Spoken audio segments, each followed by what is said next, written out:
എല്ലാവർക്കും നമസ്കാരം. ഞാൻ കമൽനിസ കാടാമ്പുഴ. ഇന്ന് ഞാൻ ഇങ്ങനെ ഒരു വീഡിയോ ആയിട്ട് വരുന്നത് കുറച്ച് കാര്യങ്ങൾ പറയാൻ വേണ്ടിയിട്ടാട്ടോ. അതിന് മുന്നേ ഞാൻ നിങ്ങൾക്കൊരു പാട്ട് കേൾപ്പിച്ചുതരാം. നിങ്ങൾ മുന്നേ ഒരുപാട് കേട്ടിട്ടുള്ള പാട്ടാണ്, എങ്കിലും ഞാനത് കേൾപ്പിക്കുകയാണ്. കാരണം എനിക്ക് പാട്ട് വലിയ വശമില്ല. അപ്പോൾ പാടി അത് കൊളാക്കാനുള്ള ആഗ്രഹം ഇല്ലാത്തത് കൊണ്ട് ഞാൻ ഏതായാലും പ്ലേ ചെയ്യാം.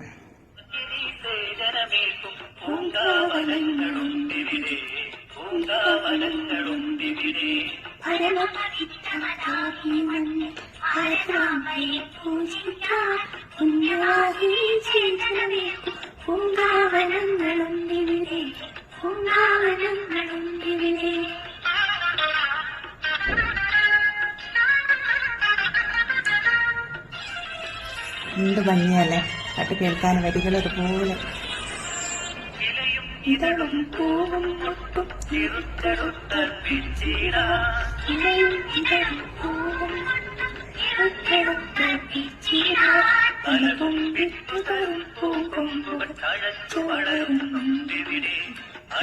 ദേവനവാസന വിതറി അമ്മൈ കത്തിച്ചിടാനായി പല നിറമെങ്കിലും ഒറ്റ മനസ്സായി ഇടന്നിടുന്നു കുളങ്ങൾ.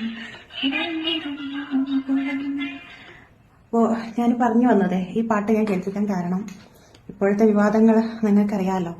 ഈ പാട്ടിൽ എവിടെയെങ്കിലും ദേശവിരുദ്ധതയോ വ്യക്തികളെ മോശമായി ചിത്രീകരിക്കുന്നതോ സമൂഹത്തിന് മോശമായ കാര്യങ്ങളോ എന്തെങ്കിലും നിങ്ങൾ കേട്ടിട്ടുണ്ടോ? ഞാനിതുവരെ കേട്ടിട്ടില്ല. എന്താ ഭംഗിയാണത് കേൾക്കാൻ. അതിൽ ഓരോ വരികളും ഉണ്ടല്ലോ, അതിന്റെ അർത്ഥങ്ങൾ എത്ര മനോഹരമാണെന്നറിയാം. ഞാനിപ്പോൾ ഒന്നല്ല കേട്ടോ, കുറേ വർഷങ്ങൾക്ക് മുന്നേ കുട്ടിക്കാലത്ത് ഇത് ദേശഭക്തി ഗാനം, അന്നത് RSSന്റെ ഗണഗീതം എന്നൊന്നും വിചാരിച്ചിട്ടല്ല, ദേശഭക്തി ഗാനമായിട്ടാണ് കേൾക്കുന്നത്. അന്നേ ഇതിങ്ങനെ കേട്ടിരിക്കും. അപ്പോൾ ആ സമയത്തൊക്കെ ഓഗസ്റ്റ് 15-നൊക്കെ ഇതുപോലെയുള്ള പാട്ടുകളും ഈ പാട്ടൊക്കെ പാടും. അന്നൊന്നും ഇങ്ങനെയുള്ള ഈ ഒരു പാട്ട് കേട്ടാൽ രോക്ഷം കൊള്ളുന്ന ആൾക്കാരൊന്നും ഉണ്ടായിരുന്നില്ല. അന്ന് നമുക്ക് ഇഷ്ടമുള്ള ദേശഭക്തി ഗാനം പാടായിരുന്നു. അന്ന് ഞാനിത് ദേശഭക്തി ഗാനമാണല്ലോ എന്നുള്ള ആ ഒരു ഇതിലാണ്. ഈ അടുത്ത് അധികമായിട്ടില്ല ഞാൻ ഇത് RSSന്റെ ഗണഗീത എന്ന് മനസ്സിലാക്കിയിട്ട്. പക്ഷെ എന്ത് വളരെ മനോഹരമായ ഈ ഒരു പാട്ട്, ഇതിന്റെ അർത്ഥം സ്വന്തം അമ്മയെ, മാതൃരാജ്യത്തെ അമ്മയായി കണ്ട് നെഞ്ചിലേറ്റുന്ന ഓരോ ആളുകൾക്കും അഭിമാനമാണ് ഈ പാട്ട്, അല്ലെ? ഓരോ ആളുകളും ജാതി മത രാഷ്ട്രീയം മറന്നുകൊണ്ട് ഈ പാട്ട് കേൾക്കും, ഇഷ്ടപ്പെടും. കാരണം ഭാരതം എന്റെ അമ്മയാണ്. അപ്പൊ ഭാരതം തന്നെ പറയാൻ പാടുണ്ടോ എന്നുള്ളത് അറിയില്ല, ഇന്ത്യ എന്നൊക്കെ പറഞ്ഞു. ചിലപ്പം ഇപ്പൊ ഭാരതമ്മയുടെ ഫോട്ടോ വെച്ചതിന് കേസെടുത്ത ആളുകളാണ് ഈ പാട്ട്, എന്താ പറയാ, ഒരു ദേശഭക്തി ഗാനം പാടിയൊരു കേസെടുത്ത ആളുകളാണ്. അപ്പൊ ഭാരതം എന്ന് പറഞ്ഞാലും ചിലപ്പോൾ കുറച്ച് കഴിഞ്ഞാൽ ആ ലെവലിലേക്ക് വരും. അങ്ങനെ പറയാൻ പാടില്ല എന്നൊക്കെ വരാനുള്ള സാധ്യതയുണ്ട്. അപ്പൊ ഏതായാലും ഈ ജന്മം തന്ന നാട്, ജനിച്ച മണ്ണും പെറ്റമ്മയും, എന്താ പറയാ, പിറന്ന മണ്ണും പെറ്റമ്മയും ജീവനേക്കാൾ വലുതാണെന്ന് പഠിച്ചവരാ നമ്മളൊക്കെ. അപ്പോൾ ആ ഒരു രാജ്യത്തെ സംരക്ഷിക്കേണ്ട ദേശഭക്തി ഗാനങ്ങൾ കേൾക്കുമ്പോൾ നമുക്കുണ്ടാവുന്ന ഒരു സന്തോഷമുണ്ട് മനസ്സിൽ. അമ്മയെ നെഞ്ചിലേറ്റുന്ന ഈ ഭാരതം എന്റെ അമ്മയാണ്. അപ്പൊ അമ്മയെ പ്രകീർത്തിച്ചുകൊണ്ട് പാടുന്ന ഓരോ വരികളും അത് എത്ര മനോഹരമായിട്ട് നമുക്ക് നമ്മളെ നെഞ്ചിലേറ്റാൻ കഴിയും. അതുപോലെ തന്നെയാണ് ഈ പാട്ടും. ഇതിപ്പോ ഇവര് കണ്ട കുറ്റം, ഇത് RSSന്റെ ഗണഗീതമാണ്. എന്താ ഗണം എന്ന് പറഞ്ഞിട്ടുണ്ടെങ്കിൽ ഗ്രൂപ്പ്. അപ്പോൾ RSSന്റെ ഗ്രൂപ്പ് സോങ് ആണെന്നുള്ളത് മാത്രമാണ് ഇതിനൊരു വലിയ പോരായ്മ അവർ കാണുന്നത്. അതൊരു പോരായ്മയാണോ? എന്തുകൊണ്ട് മറ്റുള്ള പാർട്ടിക്കാർ ഇത്തരത്തിലുള്ള ദേശഭക്തി ഗാനങ്ങള് അവരുടെ ഗണഗീതമാക്കിയെടുക്കാത്തത്? എന്തുകൊണ്ട് അത് ചെയ്യുന്നില്ല? അപ്പൊ RSSന് ദേശത്തോട് സ്നേഹമുണ്ട്, അവരതുകൊണ്ട് അങ്ങനെയുള്ള പാട്ടുകൾ എടുക്കുന്നു. ഇത് മാത്രമൊന്നുമല്ല, ഞാൻ കേൾക്കുന്ന എനിക്ക് ഒരുപാട് ഇഷ്ടമുള്ള മറ്റൊരു പാട്ടാണ് നമസ്തേ സദാ വത്സലൈ മാതൃഭൂമി. എന്ത് ഓരോ പാട്ടുകളുടെ അർത്ഥം അത്രയും മനോഹരമാണ്. അത് മറ്റുള്ള മറ്റുള്ള പാർട്ടിക്കാര് അവരുടെ പ്രസ്ഥാനത്തിൽ അങ്ങനെ ഒരു ദേശത്തെ പ്രകീർത്തിക്കുന്ന പാട്ട് അവരുടെ ഗണഗീതമായി വെക്കാത്തത് അവരുടെ തന്നെ കുറ്റമാണ്, അല്ലാതെ മറ്റാരും കുറ്റമല്ല. അപ്പൊ ഇത്തരത്തിലുള്ള പാട്ടുകള് പൊതു ഇടത്തുനിന്ന് ഇപ്പോ ഉണ്ടായത് എന്താ പ്രശ്നം? വന്ദേ ഭാരതിലെ കുട്ടികൾക്ക് ഈ പാട്ട് ഇഷ്ടമായിട്ട് അവരതൊന്ന് പാടി. ദേശത്തെ സ്നേഹിക്കുന്ന വലിയവനും ചെറിയവനായ ഓരോ വ്യക്തികളും അത് പാടി. കുട്ടികളത് അവരുടെ ഒരു ആവേശത്തിന്റെ ഭാഗമായി കുട്ടികൾ ആ പാട്ട് പാടി. കുട്ടികൾ രാജ്യസ്നേഹികളാണ്, അല്ലാണ്ട് അടിയും കുത്തും മറ്റുള്ള തരത്തിലുള്ള മോശം കാര്യങ്ങളല്ല കുട്ടികൾ ചെയ്തിട്ടുള്ളത്. തന്റെ മാതൃഭൂമിയെ പ്രകീർത്തിച്ചുകൊണ്ടുള്ള ഈ പാട്ട് പാടിയപ്പോ മറ്റെന്തോ വലിയ തെറ്റ് ചെയ്ത പോലെ അതിന് കേസെടുക്കുന്ന കേരള ഗവൺമെന്റിന് വളരെ സഹതാപമാണ് തോന്നുന്നത്. ഇതിനപ്പുറത്തേക്ക് വേറെ ഒരു തെറ്റും അതിനകത്തില്ല. മറ്റു തരത്തിലുള്ള മോശം പാട്ടുകൾ, തെറിവിളി നടത്തുന്ന തരത്തിലുള്ള പാട്ടുകൾ പാടണമായിരുന്നോ കുട്ടികൾ? അത് കുട്ടികൾ ചെയ്തിട്ടില്ല. അവിടെ ഇതിനകത്തുള്ള വരികളിൽ എവിടെ ദേശവിരുദ്ധത? എന്താ പറയുന്നത്, പല നിറമെങ്കിലും ഒറ്റ മനസ്സായി വിടർന്നിരുന്നു മുകിളങ്ങൾ. ജാതി മത രാഷ്ട്രീയ വർഗ വർണ്ണ ഭേദമന്യേ എല്ലാവരും ഒറ്റക്കെട്ടാണെന്ന് പറയുന്ന യൂണിറ്റി ഇൻ ഡിവേഴ്സിറ്റി, നാനാത്വത്തിൽ ഏകത്വം എന്ന ഇന്ത്യയുടെ മൂലമന്ത്രം തന്നെയല്ലേ ആ പാട്ടിലുള്ളത്.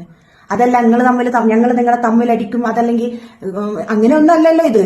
നിങ്ങൾ വേറെ ഞങ്ങൾ വേറെ എന്ന് പറഞ്ഞിട്ടല്ലല്ലോ ഇത്. എല്ലാവരും ഒന്നാണ്, ഒരമ്മയുടെ മക്കളാണെന്ന് പറഞ്ഞുകൊണ്ടാണത്. അതുപോലും അംഗീകരിക്കാതെ, അതുപോലും മനസ്സിലാക്കാതെ, ആ വരികളിലെ അർത്ഥതലങ്ങളിലൂടെ സഞ്ചരിക്കാതെ തെറിവിളി പാട്ടുകളാണ് ആ കുട്ടികൾ പാടിയതെങ്കിൽ നിങ്ങൾ കേസെടുക്കുന്നതിൽ ഒരു അർത്ഥം ഉണ്ടായിരുന്നു. എനിക്ക് ആരെയും പുച്ഛിക്കണമെന്നില്ല. ഈ പാട്ടിൽ എവിടെയാണ് ദേശവിരുദ്ധത എന്ന് ഒന്ന് കാണിച്ചു തന്നാൽ മാത്രം മതി. ഇത്രയും മനോഹരമായ ദേശഭക്തി ഗാനം പോലും പാടാൻ പറ്റുന്നില്ല. ഇതിന് നിങ്ങൾ കണ്ട പോരായ്മ ഇതാണല്ലോ, RSSന്റെ ഗണഗീതം. അതൊരു പോരായ്മയാണോ? സകല ദേശഭക്തി ഗാനങ്ങളും, മിക്ക ദേശഭക്തി ഗാനങ്ങളും ആ ദേശത്തെ സ്നേഹിക്കുന്ന ആളുകള്, RSSകാര് അവരത് ഏറ്റു ചൊല്ലുന്നുണ്ട്. അപ്പൊ അതൊക്കെ ഇങ്ങനെയാണെങ്കിൽ അവസാനം ദേശഭക്തി ഗാനം തന്നെ നിങ്ങൾക്ക് പാടേണ്ടി വരില്ലല്ലോ. അപ്പോ ഈ ഒരു കാരണമല്ലാണ്ട് പിന്നെ വേറൊന്നും, രാജ്യസ്നേഹികളായ ഒരാൾക്ക് ഇതിനകത്ത് യാതൊരു തെറ്റും പറയില്ല. പക്ഷെ തെറ്റ് കാണുന്ന നിങ്ങളെപ്പോലെയുള്ളവർക്ക് കാരണങ്ങൾ വേണ്ടേ, എന്നതാണ് ഇതുകൊണ്ടാണെന്ന് പറയാൻ. എന്തെങ്കിലുമൊക്കെ കേസ് എടുക്കണമല്ലോ. അപ്പൊ ഇത്രമാത്രം പണ്ട് പാടിയിരുന്ന അതേ പാട്ട് അതേ താളത്തിൽ അതേ തരത്തിൽ ഇപ്പോഴും പാടുന്നതിന് എന്താണ് പ്രശ്നം? എനിക്ക് മനസ്സിലാവില്ല. സമൂഹം ഇത് എങ്ങോട്ടാണ് പോകുന്നത്? ഒരു പാട്ട് പോലും പാടുമ്പോൾ അത് ഇങ്ങനെ വേർതിരിച്ച് അതിന് എങ്ങനെ പ്രശ്നം ഉണ്ടാക്കാമെന്ന് ചിന്തിച്ചു കൊണ്ട് പോകുമ്പോൾ വളരെ എന്താ പറയാ, വളരെ ഒരു നമുക്കൊന്ന് ചിന്തിക്കാൻ പറ്റുന്ന അവസ്ഥയ്ക്ക് അങ്ങേ അറ്റത്താണ് നമ്മളൊക്കെ നിൽക്കുന്നത്. നമ്മുടെയൊക്കെ യൂണിറ്റി എവിടെ പോയി? നമ്മുടെ ഒരുമ എവിടെ പോയി? ചെറിയ ചെറിയ കാര്യങ്ങൾക്ക് കുട്ടികളെ പോലെ തമ്മിലടിക്കുമ്പോൾ ഞാൻ ചോദിക്കട്ടെ, മുന്നേ ഇവിടെ അമാസിന്റെ വിഷയം ഉണ്ടായപ്പോൾ ചെറിയ മക്കൾ, സ്കൂൾ കുട്ടികളടക്കം തെരുവിലിറങ്ങിയിരുന്നു കൊടി പിടിച്ചിട്ട്. രാജ്യത്തിന്റെ പ്രധാനമന്ത്രിയായ, ഇന്ന് നമ്മൾ ബഹുമാനിക്കേണ്ട രാജ്യത്തിന്റെ പ്രധാനമന്ത്രിയായ നരേന്ദ്രമോദിജിയെ പോലും തെറി വിളിച്ചുകൊണ്ടുള്ള പോസ്റ്ററുകൾ അടിച്ച് ആ കുട്ടികളെ സംസ്കാരം പഠിക്കേണ്ട കുട്ടികളാണ്, പഠിപ്പിക്കേണ്ട കുട്ടികളാണ്. കുട്ടികളെ പഠിപ്പിക്കേണ്ടത് അടുത്ത തലമുറയുടെ ഒരു എന്താ പറയാ വലിയ ചിറകാണ്, താങ്ങാണ് കുട്ടികൾ, വരും തലമുറക്ക്. ആ തലമുറയുടെ വലിയ ചിറകായി ആകാശത്തേക്ക് പറക്കാനുള്ള കുട്ടികളെ സംസ്കാരം പഠിപ്പിക്കുന്നതിനപ്പുറത്തേക്ക് ആ ഒരു പോസ്റ്ററിൽ എനിക്ക് ഇവിടെ പറയാൻ പറ്റുന്നില്ല. അങ്ങനെയാണത്. അത് എന്താ പറയാ, എങ്ങനെ ഞാൻ പറയാ, ഈ രാജ്യം ഞാൻ എന്റെ രാജ്യത്തിന്റെ പ്രധാനമന്ത്രിയെ ബഹുമാനിക്കുന്നത് കൊണ്ട് ഞാനത് പറയുന്നില്ല. ആ തരത്തിലുള്ള പോസ്റ്ററുകൾ ഈ കുട്ടികളുടെ കയ്യിൽ കൊടുത്തുകൊണ്ട് ഈ കുട്ടികളെ തെരുവിലേക്ക് ഇറക്കാൻ നിങ്ങൾക്ക് കഴിഞ്ഞു. അതിൽ സംസ്കാരം എവിടെ? സംസ്കാരമില്ല അതിനകത്ത്. ആ കുട്ടികളെ ഇതല്ല പഠിപ്പിക്കേണ്ടത്. നല്ല ചൊല്ലുകൾ ചൊല്ലിക്കൊടുക്കണം, നല്ല അറിവുകൾ പഠിപ്പിക്കണം. അല്ലാണ്ട് ഇത്തരത്തിലുള്ള തെറി എഴുതിയ പോസ്റ്ററുകൾ കൊണ്ടല്ല കുട്ടികളെ പറഞ്ഞയക്കേണ്ടത്. എന്നാലോ അതിന് നിങ്ങൾ കേസെടുത്തോ? അന്ന് നിങ്ങൾ എവിടെയായിരുന്നു? പക്ഷെ ഇന്ന് ഈ ഒരു വിഷയത്തില് ഒരിക്കലും കേസെടുക്കാനുള്ള ഒരു സാധ്യതയില്ല. കാരണം അത്രയും സംസ്കാര സമ്പന്നമായ, അത്രയും മനോഹരമായ, തന്റെ അമ്മയുടെ മാതൃരാജ്യമായ തന്റെ അമ്മയെ പ്രകീർത്തിച്ചുകൊണ്ടുള്ള ഈ ഒരു പാട്ടിന് നിങ്ങൾ കാണുന്ന ചെറിയൊരു കാര്യം, ഇത് RSSന്റെ ഗണഗീതമാണെന്ന് പറഞ്ഞിട്ട് ആ പാട്ടിൽ എവിടെയെങ്കിലും അത് പറയുന്നുണ്ടോ? ഇല്ല. അത് ദേശഭക്തി ഗാനമല്ല എന്ന് പറയാൻ പറ്റുമോ?